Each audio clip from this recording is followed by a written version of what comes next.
Buenos días, Madera.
Buenos días, muchachos. Espero que se encuentren bien. Vamos a esperar un poquito que lleguen los demás. Hoy tenemos aquí a Leandro,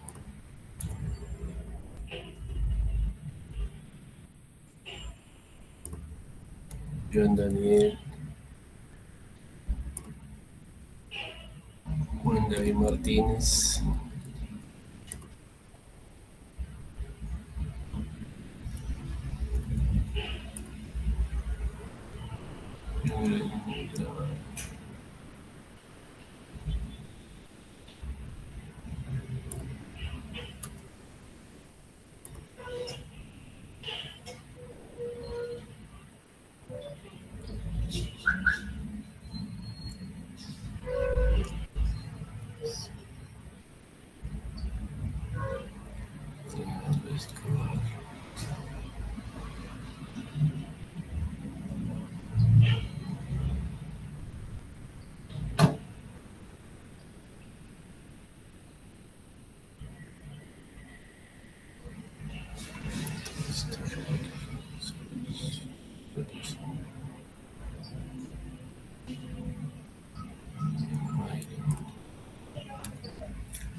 Bueno, todavía nos faltan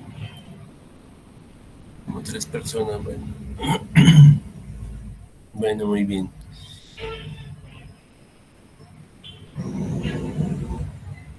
Bueno, chicos, pues hoy vamos a continuar con el tema de las listas, que son estructuras de datos, pero entonces aplicadas a Java. Entonces ya habíamos visto el tema de las listas encadenadas o enlazadas en un solo sentido. Habíamos hecho una tarea, una actividad, y pues esa actividad era, por ejemplo, tomar los datos de un arreglo los datos de 1 a 5 que tenemos ahí y ordenarlos, pero ya no en una estructura de un array, sino en una lista enlazada, ¿no? Entonces la lista enlazada pues utiliza como una especie de variables que apuntan al siguiente nodo. Entonces, pues yo en un arreglo puedo, en una estructura de datos puedo almacenar muchas cosas, ¿no? O sea, no solamente guardar un número entero. O sea, yo puedo, si yo lo miro desde StarML, por ejemplo, algún diseño de una clase de estructura, pues quedaría algo similar a esto. Digamos, yo creo acá la clase nodo. Yo a ese nodo pues ya les había explicado que yo podía colocarle diversidad de información, por ejemplo, un código. O, a ver, si es una persona, digamos que la cédula, los nombres, los apellidos y una dirección, un correo, por ejemplo. Y de esta manera, pues tenemos lo que es un nodo, pero la idea es interconectar todos esos nodos. Es como conectamos al siguiente nodo. Pues tenemos que tener, por ejemplo, una variable que apunte al siguiente nodo. Entonces, voy a crear una lista, me tocaría crear varios nodos. Esto es información de personas, por ejemplo. Enlazarlos, conectarlos. Entonces, estamos hablando de que había una lista enlazada y otra que es doblemente enlazada en ambos sentidos, ya que se puede ir de atrás hacia adelante y de adelante hacia atrás.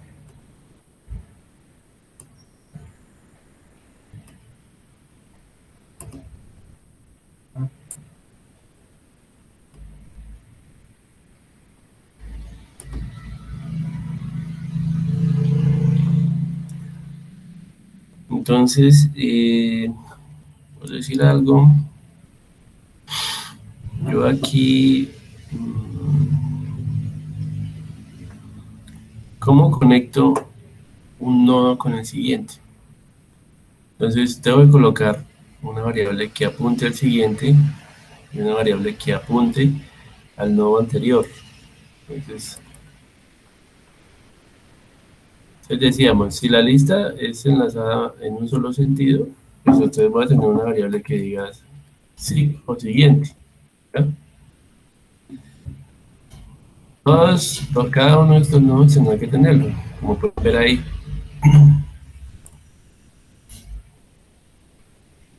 Vamos a mover la lista un poquito, no sé cómo mover.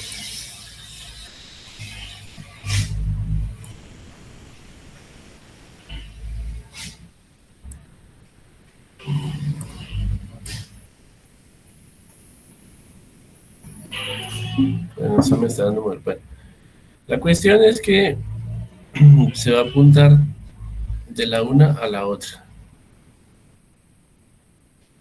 Y esta sería nuestra lista enlazada.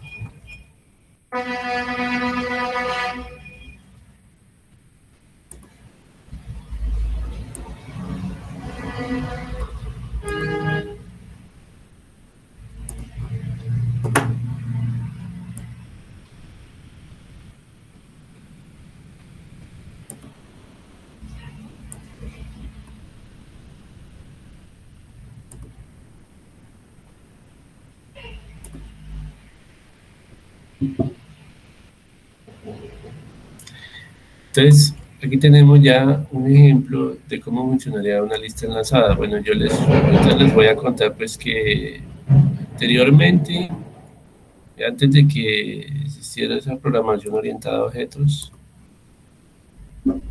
existía un tipo de programación que era la programación estructurada. En esa programación estructurada, pues no existían como tal las clases o los objetos. Lo que existía era una estructura de datos, pero esa estructura de datos era, digamos, o sea, no tenía lo que sí tienen las clases, que son los métodos, las funciones, ¿ya? Entonces, una estructura de datos, ¿cómo se creaba en ese tiempo? Eh, Bajo la programación, por ejemplo, del lenguaje C++. Entonces, ¿cómo las creábamos en ese entonces? Es, vamos a crear, eh, lo que se colocaba IDEF, Rook, y el nombre de la clase, en este caso, de la estructura sería persona. Se abría un bloque, cerraba el bloque de manera muy similar a como se hace hoy en día, una clase. Pero entonces aquí lo que había era el nombre de la estructura, y después venían los atributos. Entonces, si usted tenía el código o la cédula de la persona, yo podía decir que esa cédula de la persona era un tipo long, tipo atolong, y decíamos que eso era la cédula. Luego teníamos que los nombres de la persona, pero en ese tiempo pues no existía el tipo de dato string, como si existe hoy en día en muchos lenguajes, que es para el manejo de las cadenas. En ese tiempo existía el char, tipo carácter, y uno decía la longitud que iba a tener esa cadena, por ejemplo, 20 caracteres, char 20.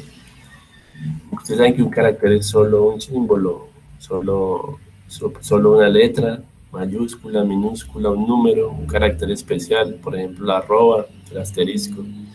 Pero un carácter es solo uno, y si usted decía eh, crear una variable char 20, eso era una cadena de texto, una línea de texto, ¿ya? Y aquí tenía el char 20, y aquí le daba el nombre a la variable nombres, por ejemplo, ¿sí? Luego decíamos, bueno, tenemos para los apellidos, entonces el char 20, coloca usted la variable apellidos, y bueno, luego vendría pues el otro dato, que es la dirección y el correo. Es lo mismo, tenía que darle la longitud al string, a la cadena, y decirle, por ejemplo, 20, y esto era la dirección, para la dirección, sin tilde, ¿no? Las variables se colocan sin tildes. Y decíamos después que un char 20, por ejemplo,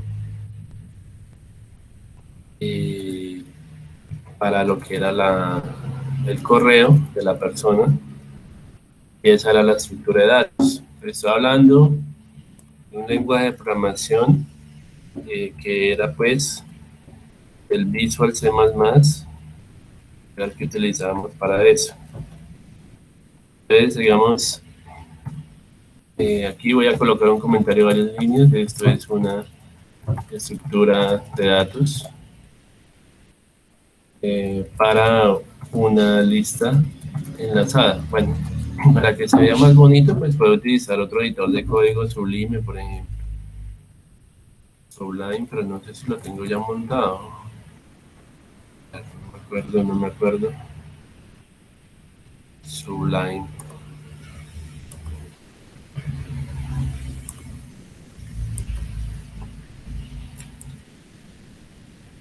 Entonces el Sublime, a ver si lo tengo acá, acá en los instaladores.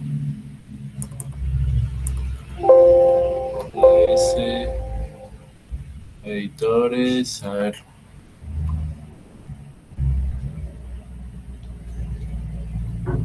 Y si no, no importa. Fueran programas. Igual lo puedo descargar de acá. No me demoro nada.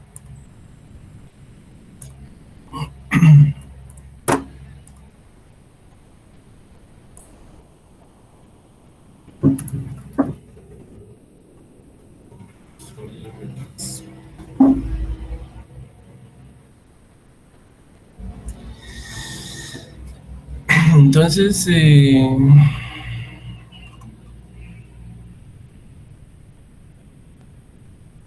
ver, este es Sublime Text descargado, ya está la versión para Linux, para Windows 64 bits. Puede ser esta. Esta es la página oficial del Sublime, sublimetext.com. Hay otros editores, ¿no? O sea, Visual Studio Code, que es muy bueno en Microsoft. Está Atom, está Notepad++, está Brackets también. Esta interfaz esta IDE es muy amigable y podemos editar código también. Y pues la ventaja de utilizar estas herramientas o editores es que pues traen muchos plugins, ¿no? Se puede montarle complementos, plugins, y él le va a permitir hacer muchas cuestiones avanzadas de edición. Y pues es bueno que ustedes los conozcan. Bueno, yo no sé, voy a publicárselos aquí en el Drive, no, perdón, en el chat. Editores multilingüe que pueden utilizar para programar. Editores de código.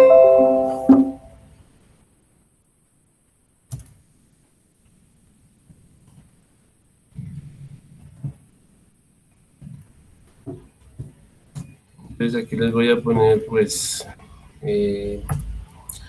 Atom, es una buena herramienta. Está el otro que es el Sublime Text, el que estamos viendo ahorita, Sublime. Pueden descargar, todas son gratis, el Brackets también. Había hecho Notepad++. Es bueno. Bueno, hay una que es WebStorm, pero esa sí es para WebStorm, es para la parte de PHP. Esa JetBrains creo que se llama la de WebStorm, a veces para Python. ¿Y cuál otra? Visual Studio Code. Ese code es muy bueno, de Microsoft, excelente. Esa IDE, está la IDE del NetBeans que estamos utilizando, y está la IDE del Eclipse también, y hay una para IDE IntelliJ IDEA también para Java. Esa la pueden descargar, es muy buena la IntelliJ IDEA. Pues estas son las IDEs más utilizadas. Entonces, recuerden qué significa IDE, que es entorno de desarrollo integrado para programadores. Hay varias. Inclusive yo puedo programar hasta en un blog de notas, ¿sí? Lo puedo hacer así. Si buscan en internet, pues hay muchos, o sea, muchos entornos para programar. Entonces, yo digo, por ejemplo, alternativas Sublime Text, y ahí me va a decir qué alternativas hay. Entonces, miren todas las que hay hoy en día. Cristian, bueno, llegó Cristian.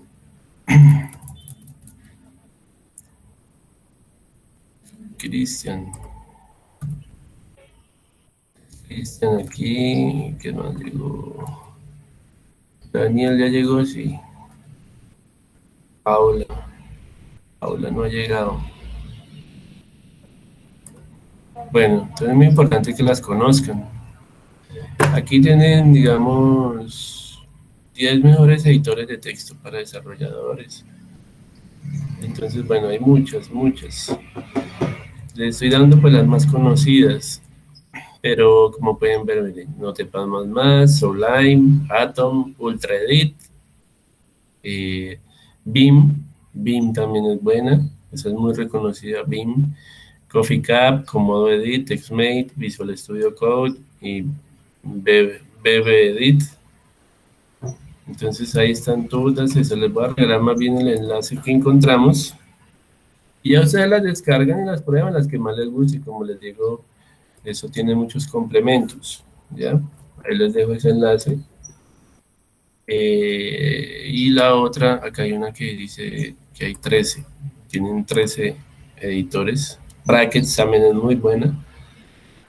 Y bueno, acá dice que 13, pero acá hay una que dice 21, mire, 21 alternativas. Eso es para que escojan. En Java, pues utilizamos muchos NetBeans, ¿no? Aquí nos dicen, bueno, las ya conocidas, Coda, CodeShare. Bueno, este enlace también se los dejo ahí para que lo exploren. Eh, Algunas más completas que otras. Por ejemplo, Atom hace algún tiempito pues tenía muchas, se colgaba, digamos, cuando estaba uno haciendo aplicaciones, y pues digamos, aplicaciones grandes, como que se colgaba el sistema. Pero ya hoy en día Atom es muy competitivo. Entonces hay otra que es el Dev C++. Este Dev C++ es también para la parte del lenguaje C. Aquí está, digamos, Fresh HTML, editor HTML, PHP Storm para la parte de PHP, así como hay WebStorm para Python. Para PHP está esta herramienta.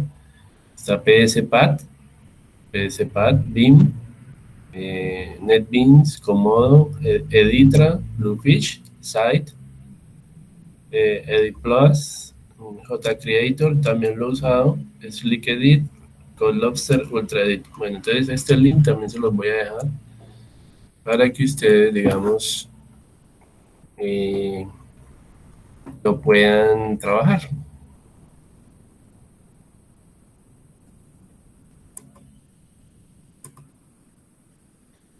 Listo, entonces aquí se los voy a poner también este enlace. Instálenlas, pruébenlas, bueno, son buenísimas. Y sí deben de mirar, digamos, qué ventajas y desventajas tiene cada una, si van a trabajar con ellas.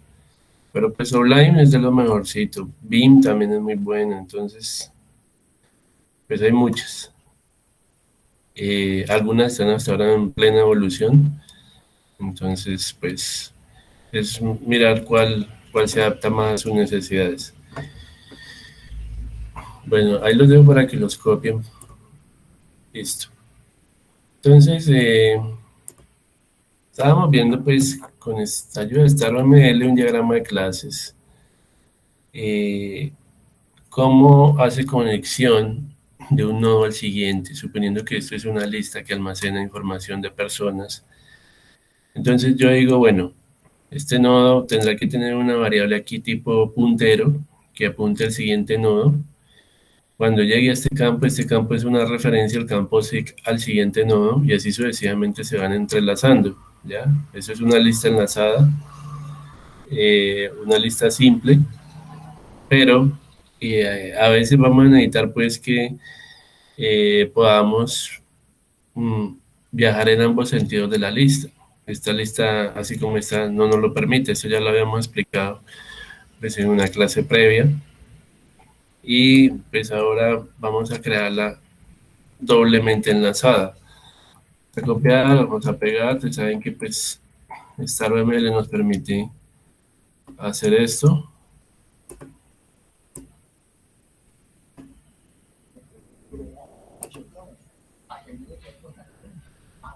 Esta la vamos a llamar doblemente enlazada o doblemente encadenada.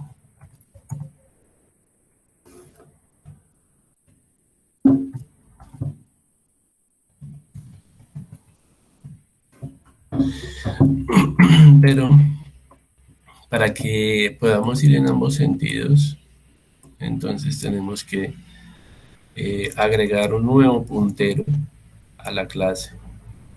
Un puntero que, digamos, vaya eh, al nodo anterior. Entonces simplemente ponemos un nodo que diga ANT anterior.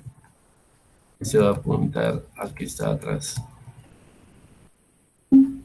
AND, la variable AND. Ahí vemos que ya a todos se le ha colocado el puntero que va hacia el anterior. Por lo tanto, si nosotros miramos acá que podemos ir hacia atrás, ahí está.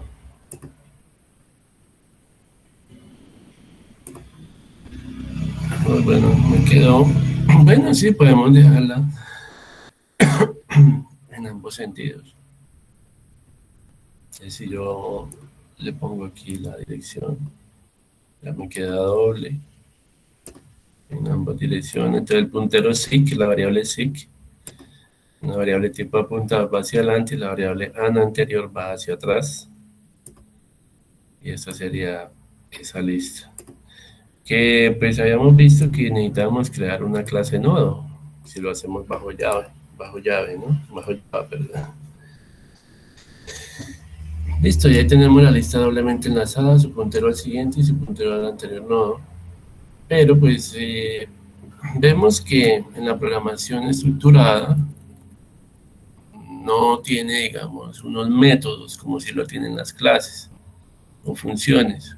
Así la programación de hace 20, 30 años no utilizaba las clases, los objetos, utilizaba estas estructuras.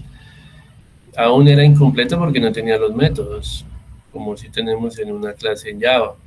Por ejemplo, si yo miro acá la clase del pedido, a ver, esto es, yo le enseñé a crear un pojo a ustedes en Java.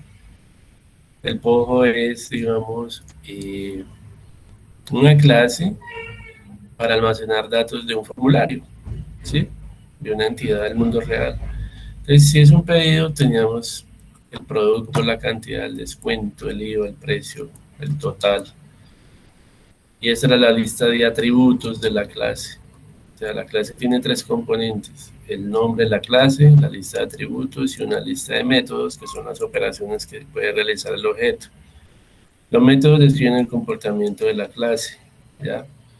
Si esto fuera una clase vehículo, pues tendría el nombre de la clase sería vehículo, los atributos sería, por ejemplo, placa, color, modelo, fabricante, cilindraje, etcétera. ¿Y los métodos cuáles serían? Los métodos serían arrancar, encender, perdón, arrancar, acelerar, el método frenar, el método, bueno, si es un vehículo por GPS, el método piloto automático, etcétera, serían las funciones que describirían el comportamiento del objeto, ¿ya? Entonces tiene variables o atributos y tiene métodos. Entonces, cuando colocamos get descuentos, el descuento, vemos que se les pueden pasar parámetros a los métodos, que los métodos tienen tipo de retorno. Si es un entero, pues retornará el método un entero, pero decíamos que si el método tiene un tipo de retorno void, significa que es nulo, que el método sí hace una operación, pero no retorna ningún valor al código del procedimiento que él lo invocó o que invocó la función, el método. Entonces, eso es una estructura tipo clase, desde la programación orientada a objetos, método más del enfoque de programación más utilizado en la actualidad. Hace 30 años no existían esas estructuras. Usted llegaba y creaba una estructura de datos y lo único que tenía era atributos. Pero los métodos no, como tal, no estaban dentro de la estructura de la estructura de datos. Para hoy en día sí sucede. Entonces, estaba más, digamos, más reducida la estructura porque no estaban los métodos. Digamos, el método de insertar personas no existía. Y yo podía meterle un método de actualizar la persona, de borrar la persona, un método para mostrar los datos de la persona, no se podía bajo ese tipo de estructura. Aún era incompleta la definición de la estructura. Hoy en día, ¿qué le agregaron en programación orientada a objetos? Pues esa parte, la parte comportamental del objeto, donde van las funciones, eso fue algo que se le agregó. Entonces, ¿eso qué quiere decir? Que bajo este paradigma de programación se me quedaban las funciones por fuera del código, ¿ya? Entonces, había dispersión, mucha dispersión en la estructura del código, porque aunque se había podido agrupar esos atributos dentro de una estructura de datos, pues los métodos seguían quedando dispersos en todo el archivo. Si el archivo tenía cientos de líneas de código, miles de líneas de código, pues los métodos para encontrarlos, los métodos inherentes a este objeto, pues eran muy dispendiosos el mantenimiento del código de la aplicación, porque no estaban encapsulados, o no se había hecho, digamos, esa abstracción dentro de la misma estructura. Y les cuento que antes de la programación estructurada, las variables tampoco estaban agrupadas. Antes existía una programación secuencial o procedimental, ¿sí? Pero las variables estaban dispersas por todos lados. No había una estructura que las agrupara. Entonces, hace 40, 50 años era peor todavía. Que las variables, por ejemplo, la variable cédula, nombre, apellidos, eso estaba regado por todo el código, por todos lados, y no había forma de decir, bueno, esta variable es de dónde, ¿sí? De qué estructura, de qué entidad. Entonces el desorden era mucho mayor hace unas 4 décadas. Después dijeron, no, ¿y por qué no agrupamos las variables en una sola estructura? ¿Sí? Y bueno, salió esto de la programación estructurada, pero después se dieron cuenta de que los métodos de la entidad también tenían que ir dentro de un solo bloque, ¿ya? Y entonces fue cuando surgió la programación estructurada, perdón, orientada a objetos, ¿sí? Entonces, bueno, y esa es la evolución. Yo no les puedo decir que solo ha existido programación secuencial o procedimental, o programación estructurada, o programación orientada a objetos. Han existido muchos paradigmas a nivel de la programación, que pues yo no los voy a mencionar acá todos, porque si es que ustedes los investiguen, si ustedes quieren saber más sobre esos paradigmas que han existido y la evolución que ha tenido la programación, pues muy fácil, usted busca aquí, se puede buscar aquí programación, paradigmas de la programación, puede buscarlo acá en Google y va a encontrar muchísimos, desde programación concurrente, programación recurrente, programación modular, programación funcional, todos los paradigmas o enfoques de programación que han existido. Entonces, a ver si los encuentro. Bueno, Wikipedia me muestra varios, pero no me salió Wikipedia acá. A ver, tipos de paradigmas de programación. Así muy rapidito.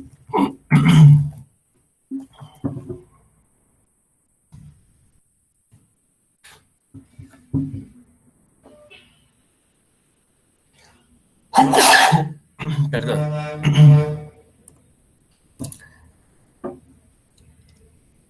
Entonces, bueno, pues aquí le nombran algunos, o sea, toda la evolución que ha tenido del software. A ver, ¿cuáles me nombraban? Bueno, aquí me nombran el paradigma declarativo, esto es un enfoque de programación, el paradigma procedimental o imperativo, paradigma o enfoque de programación funcional, el orientado a objetos. Bueno, pero aquí no están todos porque son muchísimos. Hay otro que es programación orientada a aspectos. Son diferentes, digamos, formas de organizar la programación. A ver acá que encontramos. Es bueno que tomen nota de eso y pues lo investiguen. Ustedes estudian ingeniería y su fuerte es la programación. Entonces, pues conocerlos no está de más. Aquí hay un paradigma que es el heurístico, cómo se programa bajo esa manera, bajo ese enfoque, el paradigma lógico de programación.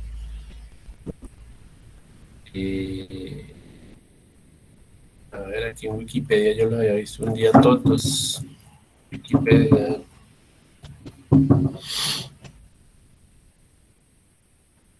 Vamos a ver, sí, aquí hay más, aunque pueda que no estén todos, pero sí, acá los encuentran, miren. Aquí dice Programación concurrente, programación funcional, programación genérica, programación imperativa, programación lógica, programación orientada a objetos, que es la que más ha tenido éxito, programación paralela, eh, mm, programación basada por todos los tipos de programación, mira, ahí está, por capas, probable, bueno, etcétera. Les puedo dar ese enlace y ya ustedes van mirando, aunque ahí aún no están todos, hay que seguir mirando porque eh, son muchísimos. ¿Ya? Eso es lo que ha hecho que la programación hoy en día se haya perfeccionado tanto. Algunas empresas pues, se han dedicado a diseñarlos. En realidad, que es un paradigma. Entonces, un paradigma en la programación es como un paradigma en humanos. ¿Sí? Por ejemplo, hace 500 años, la idea general de la época era, la idea general de la época era eh, que la Tierra, para los habitantes de la Edad Media, por ejemplo, la Tierra era redonda, ¿cierto? Entonces, eso era una idea general de los científicos de esa época. Y no había, digamos, cómo demostrar que fuera de otra manera. Entonces, el paradigma reinante durante miles de años, desde la época de los egipcios hasta el medioevo, por ejemplo, era de que el mundo, la Tierra era redonda, pero hoy en día la ciencia demostró lo contrario, y es que la Tierra no es totalmente redonda, es hemisférica, es achatada en sus polos, bueno, etcétera. Quiere decir que ese paradigma cambió. Un paradigma, la ciencia siempre va a estar llena de paradigmas y nos van a decir, bueno, esto es una verdad absoluta y no se puede cambiar. Hoy en día la ciencia pudo demostrar que no es así, ¿ya? Entonces, los paradigmas de la programación son lo mismo, ¿sí? Han existido ideas o conceptos generales de algo en la ciencia que muchos lo han adoptado como algo que no se puede cambiar. Pero resulta que todo en el universo es variable, todo es constante, todo está en movimiento en el cosmos. Entonces, ¿por qué? Porque hay una evolución de las cosas y hay un equilibrio, ¿sí? Entonces eso quiere decir que la programación también tendrá que cambiar. Oye, así los programadores de hace 50 años dijeron, después de la programación secuencial no viene nada más. Y así mismo dijeron, después de la programación procedimental no viene nada más. Después dijeron, la programación estructurada durante 10, 15, 20 años dijeron que era lo mejor que existía y que eso era algo prácticamente inmutable, pero los ingenieros de software dijeron no, y vamos a crear más enfoques y descubrieron la programación orientada a objetos, algo más evolucionado, que integraba o que era acumulativa porque eh, siempre va, digamos, a recopilar, digamos, conceptos de la programación de otros paradigmas, porque los paradigmas de la programación son acumulativos, ¿no? Entonces, y así mismo, ya dentro decimos muy programación orientada a bueno, objetos hoy en día es insuperable, es lo mejor, pero no, van a venir otros ingenieros, desarrolladores, y los duros en esa parte van a decir, no, hay algo más evolucionado que las clases, y tal vez en 50 o en 100 años estemos hablando de enfoques de programación mucho más avanzados que los que tenemos hoy en día. Entonces, un paradigma en la ciencia puede durar 500 años, 1000 años, 2000 años, y eso es un paradigma ya. Entonces, han existido muchos en la programación, que todas las comunidades de programadores a nivel mundial la han aprobado como las mejores, pero que nos damos cuenta que la ciencia es cambiante y que permite que hasta en la ciencia de la computación se vea esa evolución constante, ¿ya? Bueno, muchachos, entonces, eso para que ustedes lo profundicen. Yo pues les estoy diciendo, simplemente les estoy hablando de cómo era una estructura de datos para almacenar la información hace 20, 30 años. y pues no tenían métodos, ¿sí? No tenían su método set, ni su método get, ni tenía un constructor, ni nada de eso, eran solamente las variables. ¿Y cómo hacíamos para crear una variable tipo estructura y utilizarla? Entonces, muy simple. Entonces usted decía, bueno, la estructura se llama persona y necesito crear una instancia de la variable llamada P1 y aquí necesito, digamos, empezar a utilizarle las propiedades que tiene la estructura de datos. Lo estoy haciendo como yo decía hace 20 años. Entonces yo acá le digo, bueno, P1 punto nombres y a la variable nombres de la estructura yo le decía, bueno, aquí le voy a poner el nombre de Fran, ¿sí? Y en el apellido, entonces P1, la variable se llama P1 punto apellidos. Inclusive hoy en día se utilizan las estructuras de datos. Este programa en C++ todavía se utilizan, ¿sí? Pero en menor proporción. Porque digamos las APIs que proporciona, digamos, Microsoft, están muy ligadas, digamos, a lo que era la parte digamos, del hardware de la computadora. Y al utilizar APIs, por ejemplo, el sistema de Windows, algunas veces en el código tienen que utilizar una estructura de datos, ¿ya? Porque aún se conservan, digamos, estructuras de la programación de hace 30 años en las APIs. Aún se utilizan, pero no mucho, ¿sí? Y aquí, digamos, P1, dirección. Y aquí dice que la dirección es, bueno, no sé, calle 21, número... ¿Qué dirección?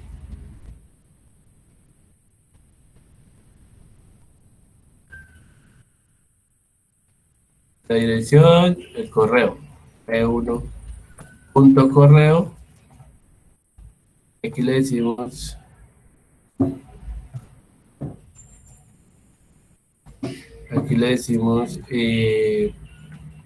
cualquier cosa. A ver, aire arroba hotmail.com.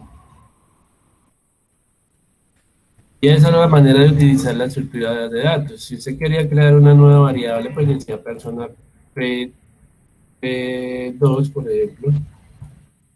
Y así mismo empezaba a crear y a crear más datos para las nuevas personas. Se podía tener 10 variables tipo estructura, 20, bueno, depende de las que necesitara almacenar, ¿ya?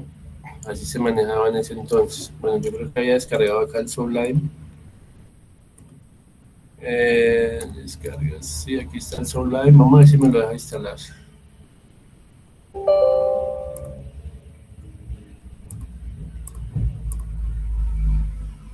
Listo, ya terminó la instalación, muy sencilla.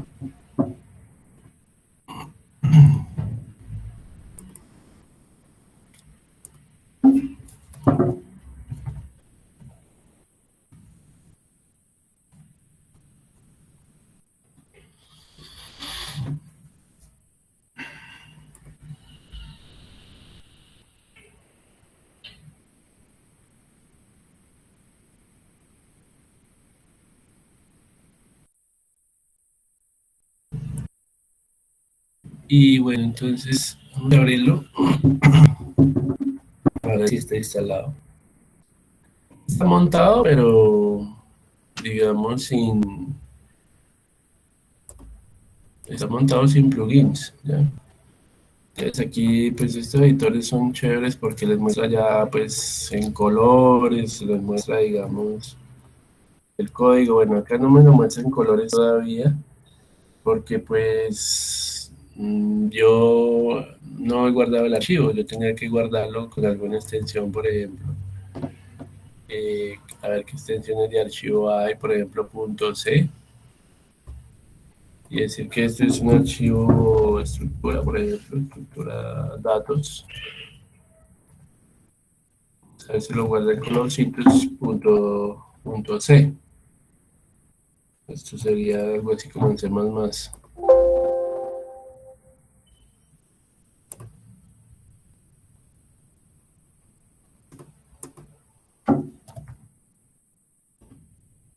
ya, pues miren, ahí ya lo pone en colores, quiere decir que quedó bien guardado. ¿Ya? Este es el editor del Sublime. Bueno, bueno, ya pues ya ustedes han visto cuál es la diferencia entre una estructura de datos y una clase. La clase simplemente le agrega la lista de métodos. ¿Ya? Entonces, tener una clase pues evita, como les digo, la dispersión de los datos. Eso evita que las variables estén regadas por todo el código y que no sepamos de qué entidad es cada variable, sino que todo está como ahí encapsulado. Listo. Bueno, entonces vimos la lista pues enlazada.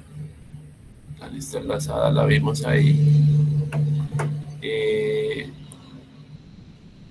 y la lista doblemente enlazada, la diferencia entre el uno y el otro. Es que el uno tiene un solo puntero que va hacia adelante y el otro tiene un puntero que va en ambos, en dos punteros que van en ambos sentidos. ¿Ya? Pero como tal, las listas no tienen métodos. ¿Ya?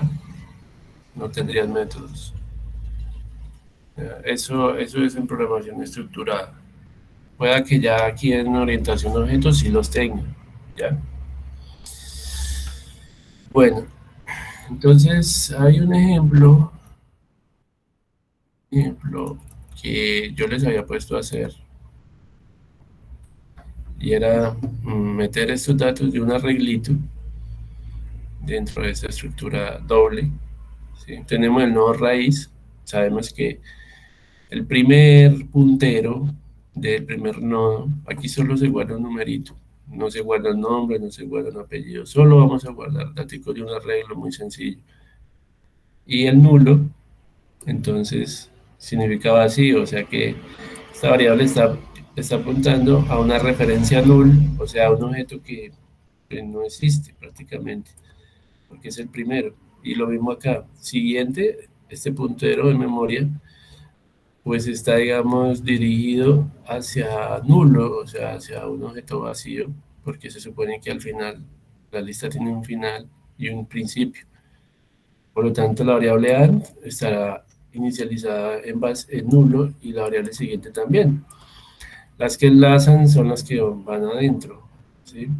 Digamos, este SIG va al siguiente y este AND va al penúltimo, al penúltimo. Ya lo habían hecho en un laboratorio, pero yo no lo había explicado solo la lista enlazada.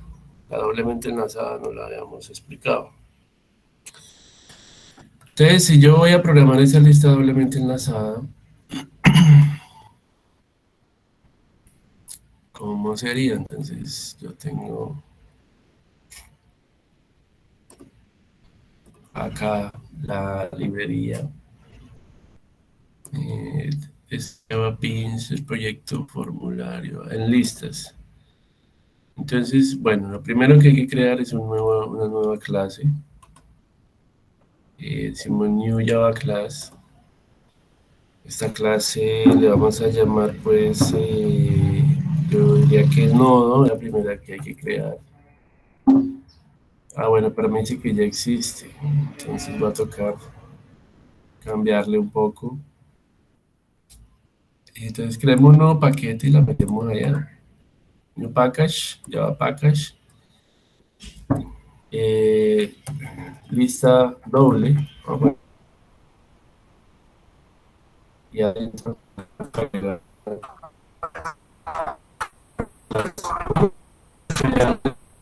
una llamada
Bueno, listo. Entonces,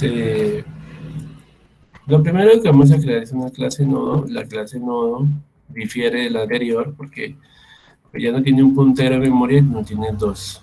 Entonces, sí y anterior. Vamos a tomar el ejemplo de, de la clase del laboratorio que tenían que hacer. Aquí tengo pues esa clase nodo. Vamos a copiar y pegar esto que está acá y vamos a crear pues en Netbeans. En lista doble vamos a decirle que necesitamos una nueva clase, Java Class. Vamos a trabajar la lista doblemente enlazada. Esta clase se llama nodo. Vamos a darle finish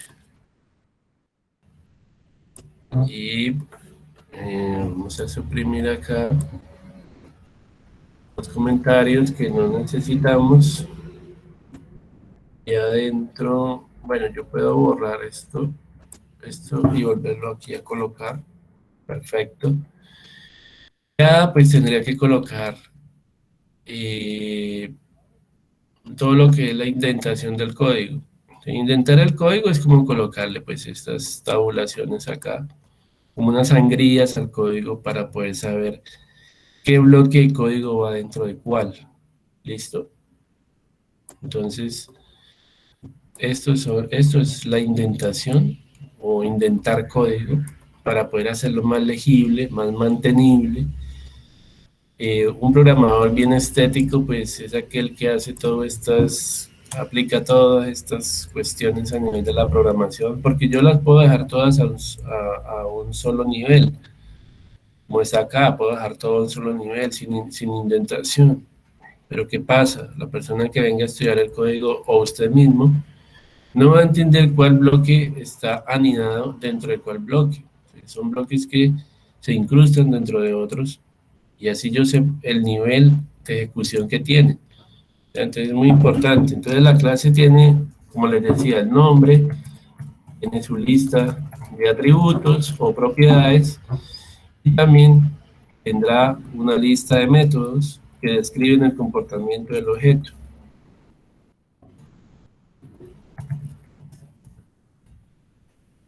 ¿Sí? Entonces aquí yo selecciono y voy intentando. Ese es otro método de la clase. Estoy corriendo esto.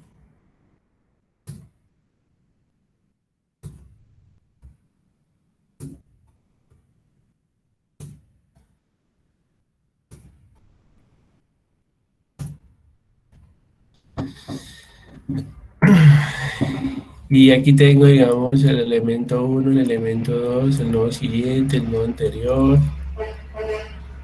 Eh, bueno, esto pues, es lo que contiene la clase, ¿no? Elemento 1 y elemento 2 son variables enteras.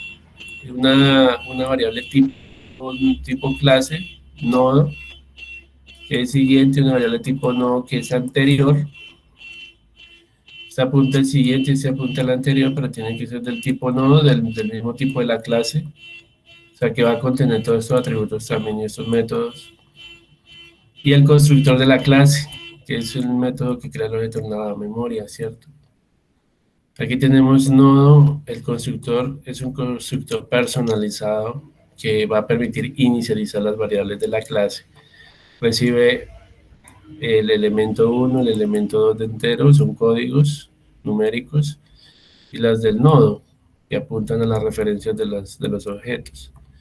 Aquí elemento 1, elemento 2, siguiente, anterior, y, y vemos que a cada uno de estos elementos, a las variables tipo clase, le asignan las variables que vienen desde el exterior para poderlas inicializar a través del constructor.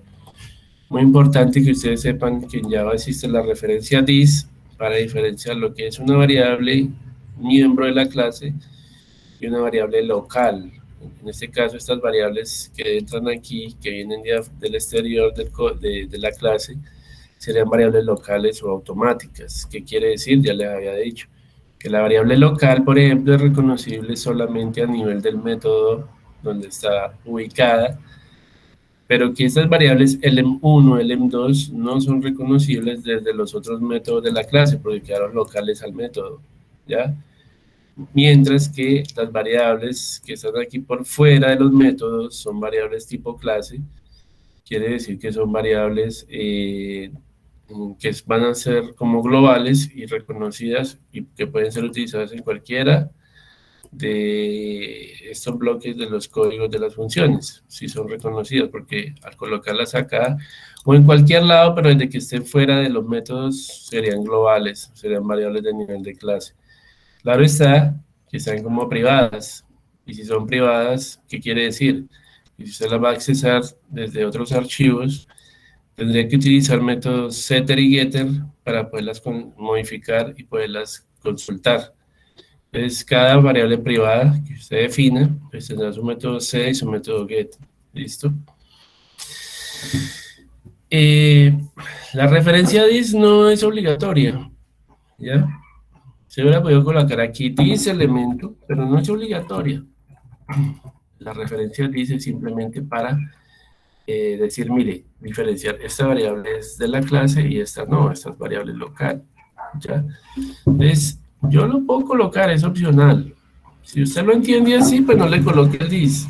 Pero yo sé que elemento 2 es de nivel de clase, no es variable local. Siguiente lo mismo, entonces pues yo le pongo el dis. Eso es para mayor claridad, ¿sí? La referencia dis otra vez. Y miren que cuando coloca el punto, le sale a usted pues todos los métodos que tiene la clase, ¿ya? Siguiente, anterior, get and, get seek, ¿sí? Esta variable elemento 1 es de la clase, entonces this punto, elemento 1.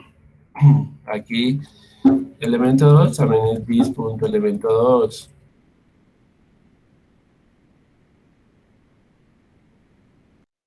Así. Muy bien, chicos.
Listo, niños. Bueno, sigamos. Tengo acá, me están llamando bastante. Bueno, listo. Bueno, chicos, sí, todo lo que es variable de nivel de clase o métodos inclusive, pueden utilizar esa referencia de is. Entonces, aquí yo le digo is punto anterior, le digo este elemento uno, le digo is punto elemento uno, aquí le digo is punto elemento 2, is punto siguiente. Si quiero, ¿no? Eso no es obligatorio. Lo que pasa es que esto le da más claridad al código para poder diferenciar de lo que es una variable global a lo que es una variable local. ¿Listo? La global la reconoce en cualquiera método que simplemente va a ser reconocible. La local no. La local solo a nivel del procedimiento. Ahí está la clase. Ahí no hay ningún problema. Ya se creó una lista un nodo que apunta hacia adelante y apunta hacia atrás. ¿Listo? Eh, Siguiente, nos toca crear la clase, vamos a ver, la clase lista doble, esta es la que nos toca crear ahora. Vamos a copiar y pegar todo este código.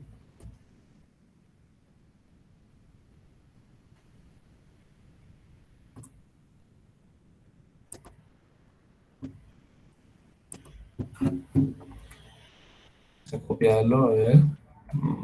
A bajar acá. A copiar toda la implementación.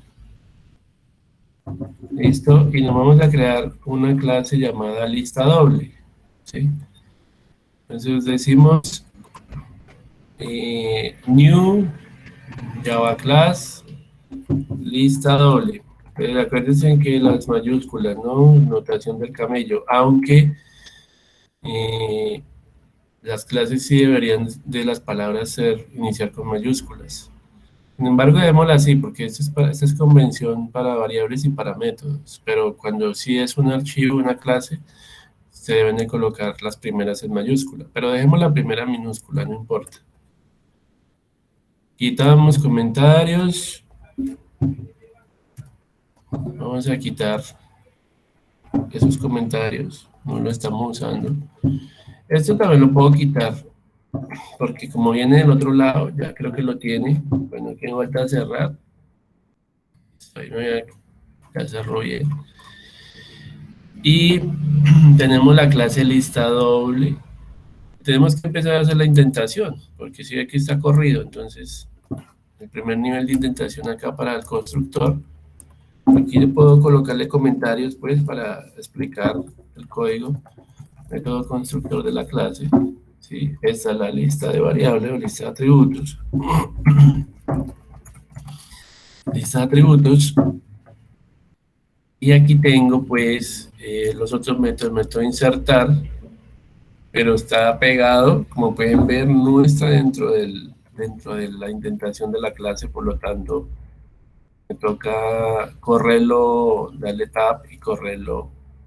A ver, insertar el nodo. Aquí está el constructor de la clase.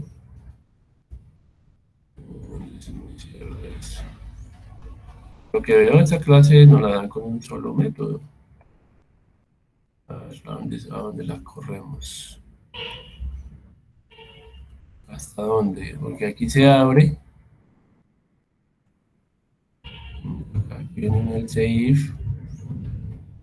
Se cierra, es el else if, después viene un else. Viene un else.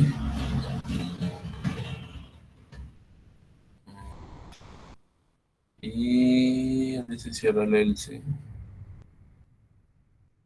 Bueno, yo creo que voy a correrlo acá un toque. Porque solo tiene el método insertar. Bueno, inserta, bueno. Inserta un nodo, bueno. Dice public void insertar y recibe el M1 y el M2, que son unos valores numéricos. ¿Ya? Entonces viene luego el llamado al constructor, todo lo que es, aquí viene lo que es el proceso de instanciación.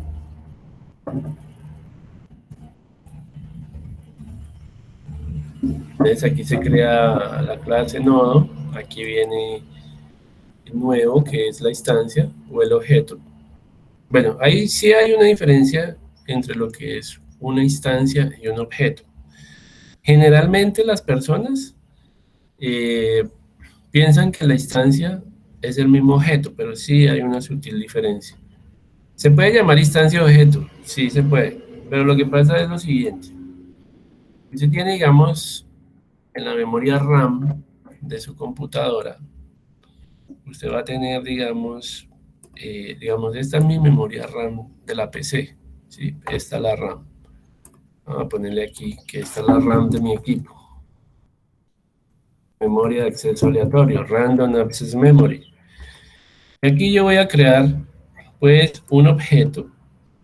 Este objeto, digamos que es el objeto nodo, ¿sí? Este es un nodo que se crea en la RAM cuando yo llamo el constructor de la clase. Les cuento que pues también hay lenguajes, por ejemplo, como el C++, Visual C++ de Microsoft, que ellos utilizan destructores, no solo constructores. Entonces, el método destructor es aquel que elimina el objeto de la RAM, ¿ya?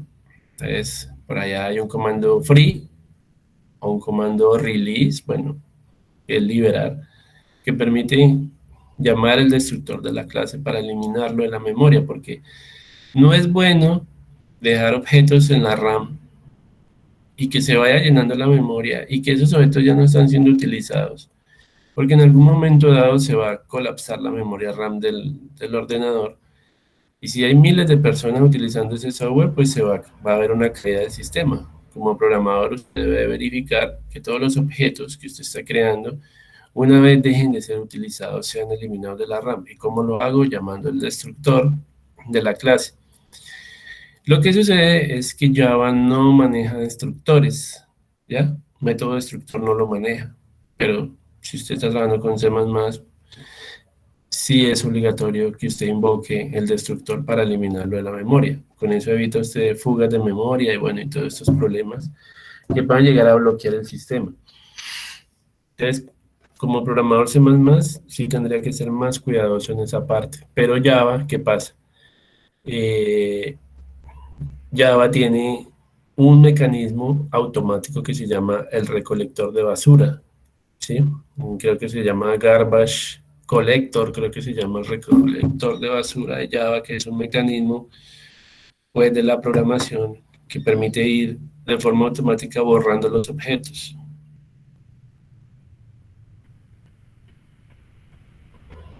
Entonces aquí lo voy a colocar al recolector de basura Java, que es en inglés, Garbage Collector, creo que se llama. Entonces, ¿qué pasa?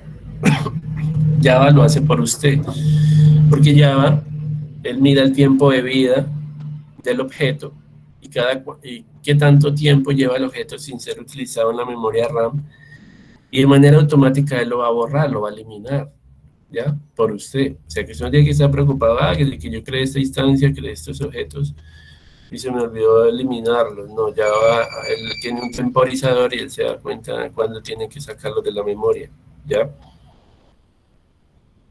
Entonces, aquí usted tiene este nodo, por ejemplo.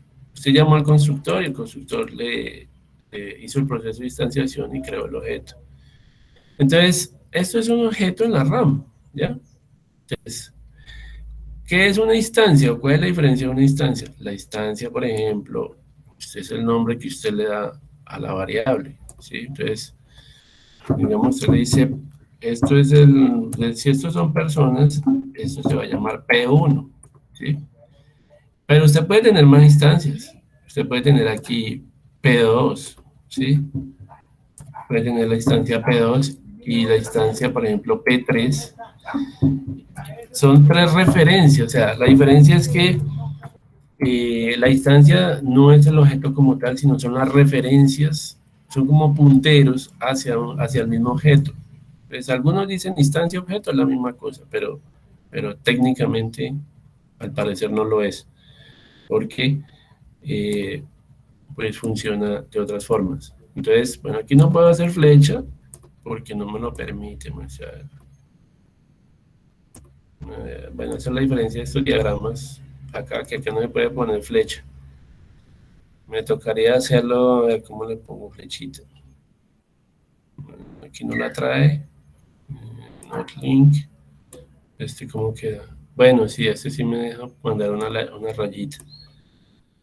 Entonces, quiere decir que estas instancias van a apuntar hacia el mismo nodo. O sea, son tres referencias de objeto que apuntan hacia el mismo objeto. Esa es la diferencia entre nodo, perdón, entre objeto e instancia. Entonces, las instancias son las diferentes referencias que pueden apuntar a un mismo objeto. ¿Bien? Listo. Aquí estamos pues con el código mirando pues cómo insertar el nodo.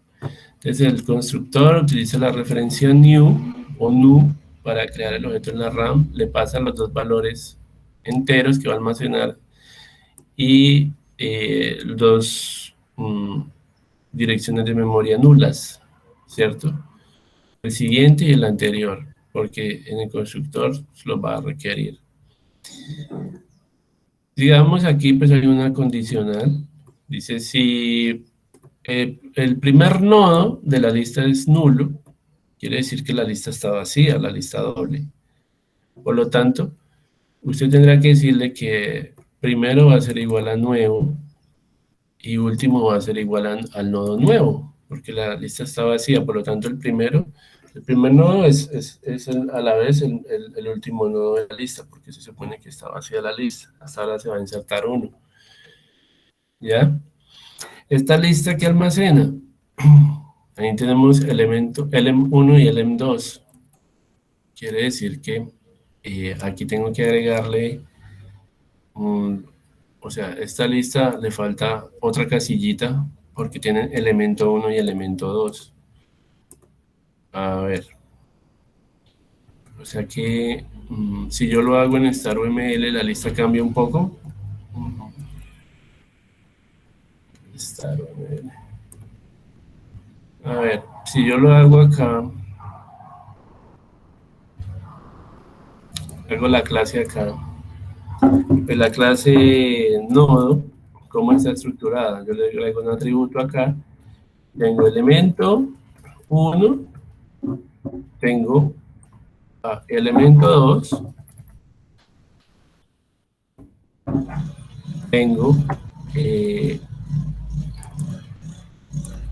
tengo, digamos, nodo, perdón, siguiente, el apuntador al nodo siguiente, el apuntador al nodo anterior. ¿Sí? Ahí están 4 variables, ¿sí? Que hacen parte de ese nodo. ¿Ya? Que cómo se ve, digamos, aquí eso habría que modificarlo y crear acá una nueva lista, porque esta lista ya no almacena un solo numerito, sino que almacena 2 numeritos. Entonces aquí tendríamos, primero, esto sería anterior, el campo anterior se supone que la lista encadenada está vacía, pero también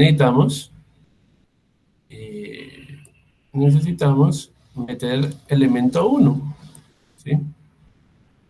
De elemento 1 puede contener cualquier valor. Yo aquí le puedo cambiar el colorcito a esto y decirle que aquí va a guardar un 1, ¿sí? Pero también necesito para elemento 2 una casillita donde va a guardar el segundo número, por ejemplo 4.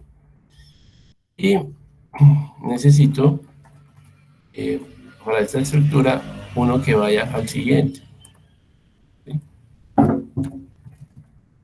Ahí está el siguiente. ¿Listo?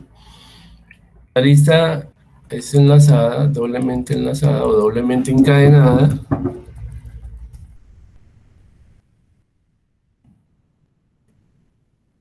pero hasta el momento la lista estaba vacía y pues solo tenemos el primer nodo hasta el momento.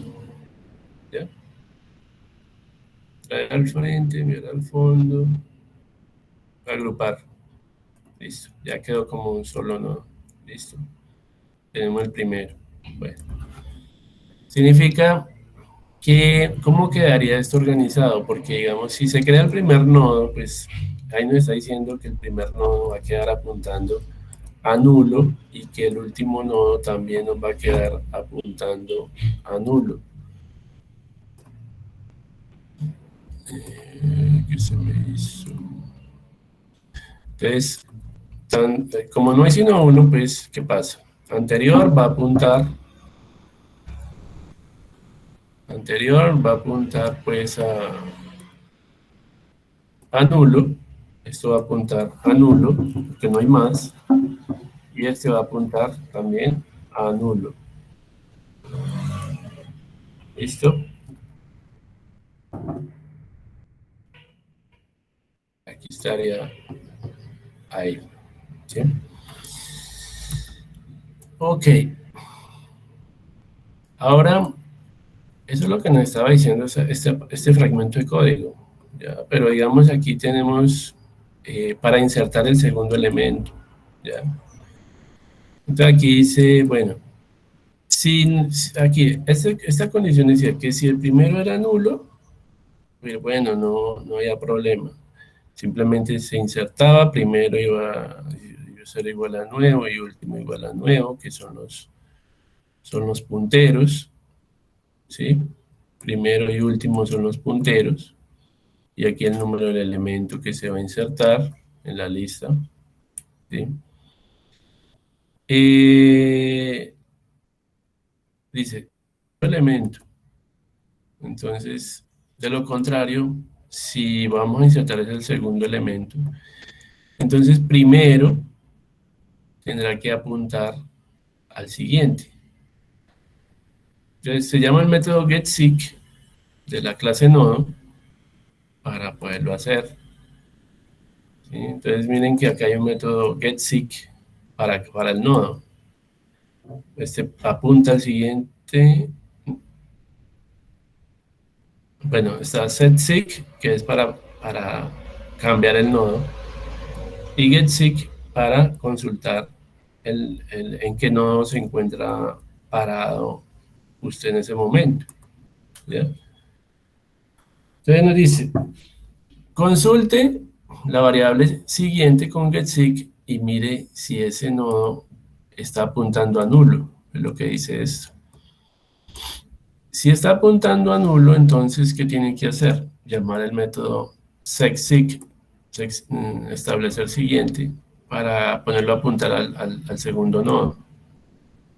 ¿Sí? Eso es lo primero que hay que hacer. Entonces, si get elemento 1, porque tiene un método get elemento 1, el get elemento 1, acá llama este método del nodo, y él le va a retornar el nodo 1, ¿sí? El elemento 1. ¿Listo?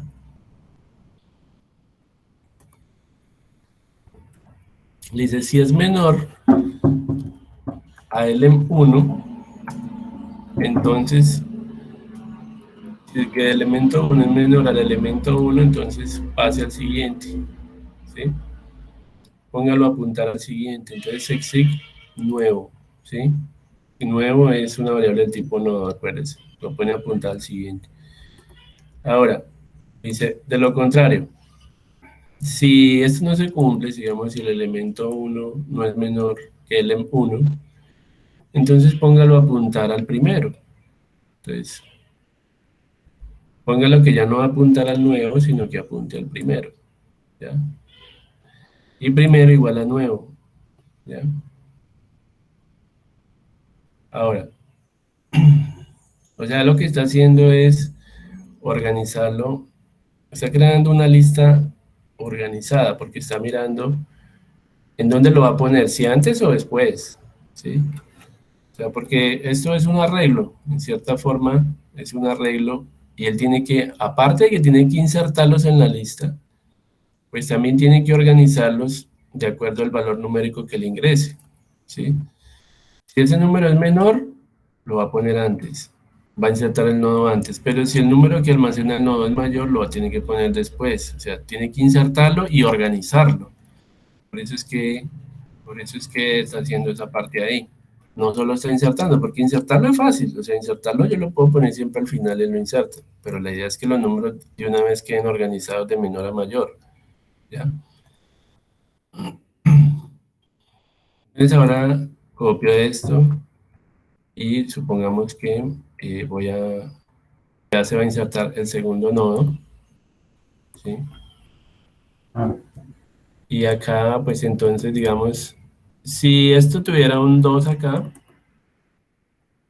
si tuviera bueno, si este fuera un 3, por ejemplo, o un 5, y este valor fuera un 4 o un 2, pues ¿qué pasa? Tendría que pasar el 2 primero, o sea, este nodo tendría que quedar de primero. Bueno, esta casilla la voy a dejar desocupada acá, pero ¿qué pasa? Él lo va a insertar, pero miren, 2 es menor que este, entonces le tocaría darle la vuelta y pasarlo para allá. Pero supongamos que, bueno, que están en orden, entonces sí quedaría así, ¿ya? Del anterior apunta,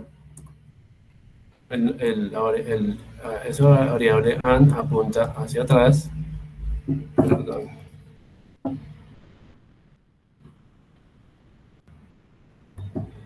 y ahora este siguiente sí quedaría apuntando a nulo, porque no existe, pues,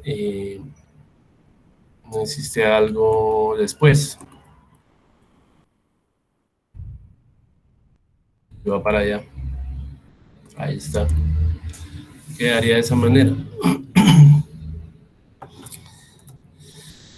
Bueno, ¿qué más nos dice el código? Ahora dice orden descendente puntero último, dice. Dice, bueno, él va, inspecciona el último elemento y dice, haga un favor del elemento, tráigame el valor del elemento 2 y dígame si ese valor es mayor al que me están pasando. En caso de ser así, entonces a último lo pone a apuntar al nuevo, ¿sí? Entonces, en este caso, eso es lo que yo hice. El anterior lo puso a apuntar al anterior y ya los dejó enlazados, ¿sí? Bueno, listo. Aquí dice de lo contrario, si digamos el elemento 2 no es mayor a elem2, entonces póngalo a apuntar a último, ¿ya? Pero ahí lo que hace es la inserción, inserta el segundo elemento. Insertar elementos sucesivos, entonces aquí abajo. Esto se aprende es cacharreando, muchachos. Tienen que practicar mucho porque estas estructuras pues no son del otro mundo tampoco, pero siempre hagan ejemplos, piensen minimalistas para poder, digamos, verlo en funcionamiento y entender el mecanismo. Pero si no se practica, si no se hacen ejercicios, entonces ahí sí, pues va a ser un poquito más difícil. Entonces, acá, si yo quiero seguir insertando elementos de manera sucesiva, entonces aquí me dice, bueno, crea una variable para el nodo actual, lo va a llamar actual, entonces es para pararse en el actual y le va a decir que es igual a primero, si primero que el elemento 1 es mayor que el elemento 1, entonces lo pone a apuntar al siguiente, al siguiente lo pone a apuntar a primero, y primero lo pone a apuntar a nuevo, ¿ya? Aquí va a insertar un tercer elemento, entonces está a los apuntadores. Pues les digo la verdad, yo hice el juego del solitario hace un tiempo, el de cartas, yo lo hice con esto, ese jueguito de Microsoft del solitario, Yo lo hice manejando listas enlazadas y doblemente enlazadas, ¿ya? Y me quedó pues prácticamente igual a como lo muestran en Windows. Aquí está el solitario, muestra, a ver, eh, solitario, juego, bueno, sí, aquí está el solitario, luego las cartas. Eh, de acuerdo.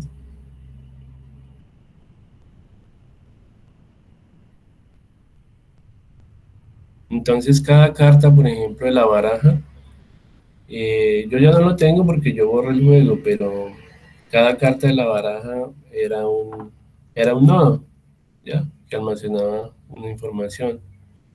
Bueno, yo veo que aquí no está, digamos, el jueguito de juegos. Juegos de estrategia, porque no salen, bueno, este Windows es diferente. Bueno, la cuestión es que yo, digamos, pude configurar toda la baraja en una lista doblemente enlazada y hacer que el juego funcionara, ¿ya?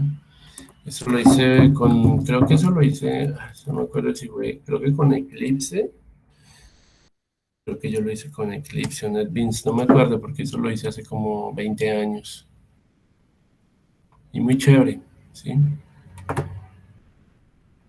Bueno, ya no lo encuentro uno aquí como fácil. Bueno, entonces la cuestión, por ejemplo, para ese juego es que cada cartica es un nodo, ¿ya? Y usted organiza toda la baraja dentro de una lista enlazada o doblemente enlazada, como quiera, ¿ya? Y organiza la estructura de los datos. Entonces aquí viene un tercer nodo y listo. Entonces ya usted lo pone, el tercer nodo tiene que encargarse de que el nodo anterior depende, ¿sí?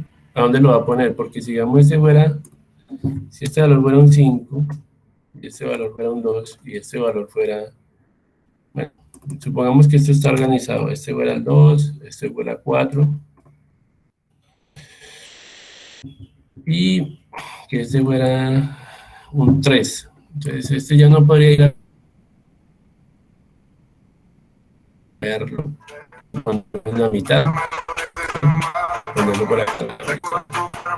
Un momentico, muchachos.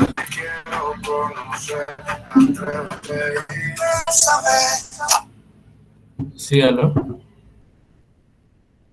Hola Jenny, ¿cómo estás?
Bueno, muchachos, entonces, pues la cuestión es eh, que ustedes analicen muy detallada la lista como lo está haciendo. Entonces, en este caso, digamos, pues si el valor fuera 3 él lo tendría que incrustar aquí en la mitad. Pero si el valor no está ordenado, entonces tendría que pasar al final, en caso de que esto fuera, por ejemplo, un 5. ¿Listo? Ya toca es que ustedes lo hagan muy, muy despaciosamente, porque acá, bueno, aquí lo que está haciendo es insertar elementos sucesivos, llamar el método sec siguiente o get anterior, y los va enlazando y los va poniendo en orden en la lista. Acá pues dice como último elemento ascendente, bueno, lo pone al final, bueno, etcétera. Y tengan en cuenta que hay un método listar, dentro de ese código está el método listar. A ver, a ver, a ver, a ver. Este método listar, la clase lo tiene, que es el que imprime en la salida los resultados. Aquí, ¿dónde está eso? Aquí está el método listar, tocaría meterlo por acá. El que imprime todo, listo. Bueno, aquí falta intentar un poquito. Y vamos a intentar. Ahora sí queda el código más organizado. Está este nivel system. Y aquí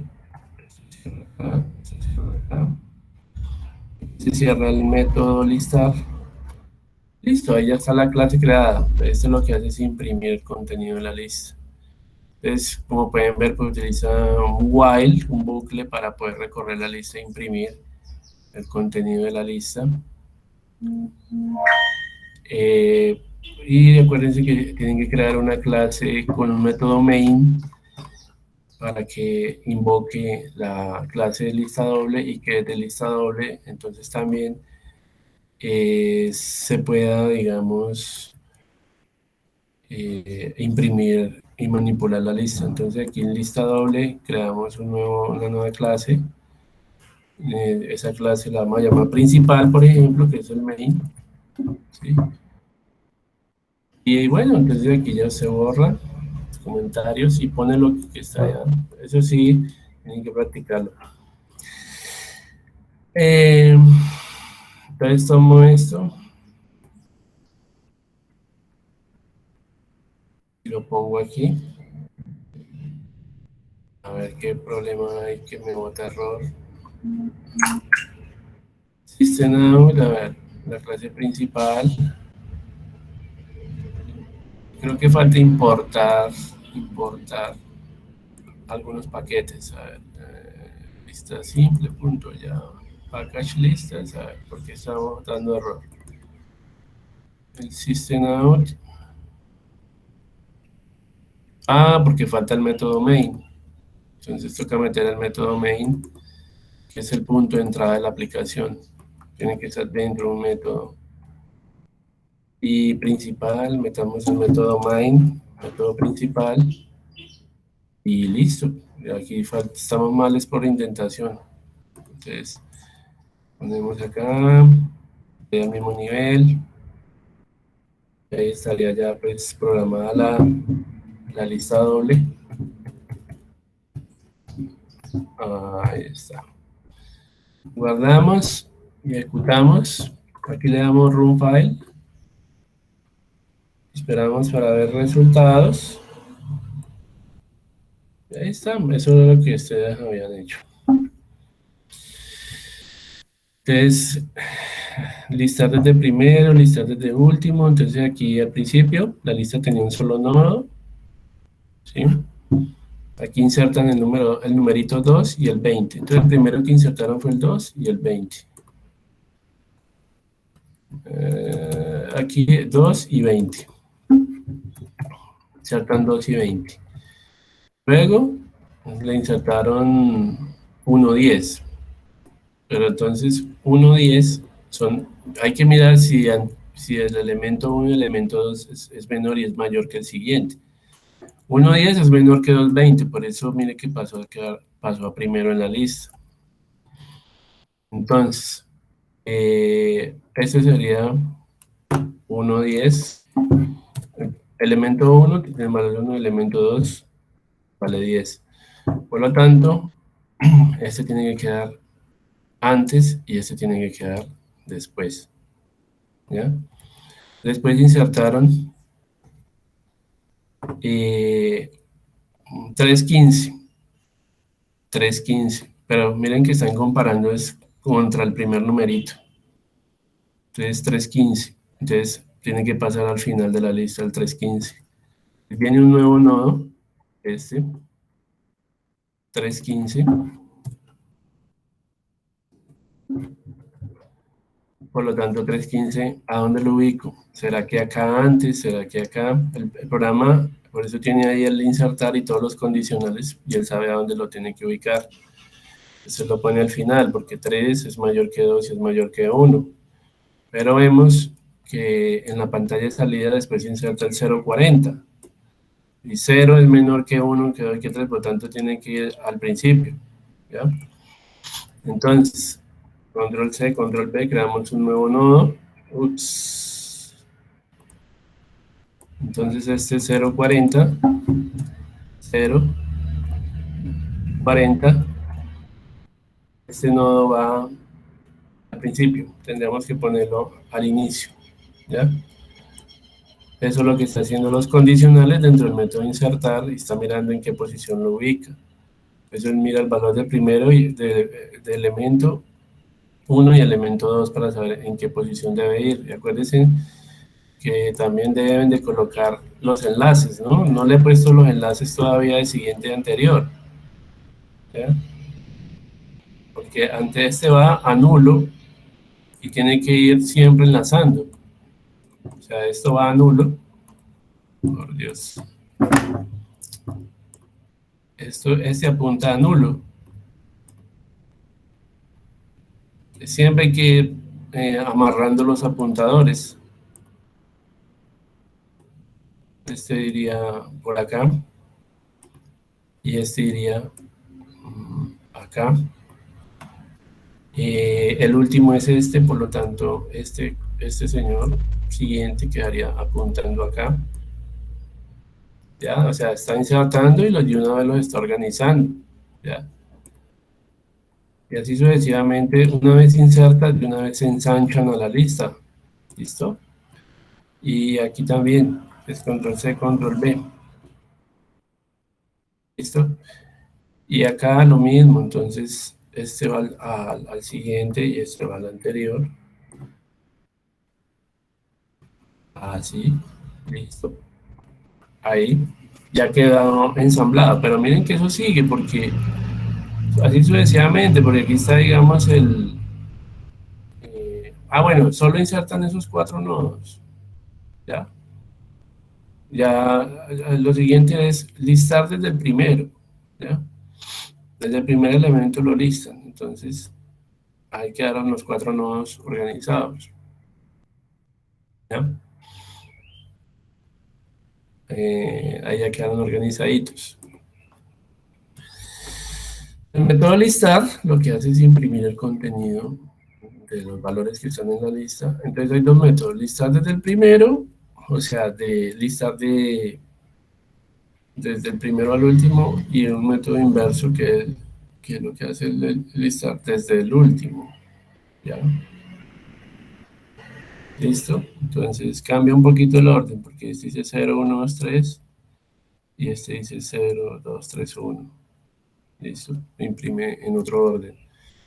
Listo, muchachos, pues ese es el tema de las listas doblemente enlazadas. De pronto en la otra clase vamos a ver un poco más de esto.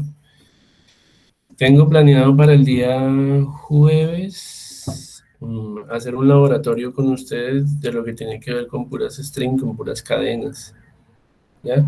Muy importante que aprendan a manejar esa parte de arreglos, que aprendan a manejar el tema de las listas. ¿Ya? Son muy utilizadas en programación. Listo, muchachos, no sé si me faltó alguno, si alguien me faltó acá por asistencia el día de hoy.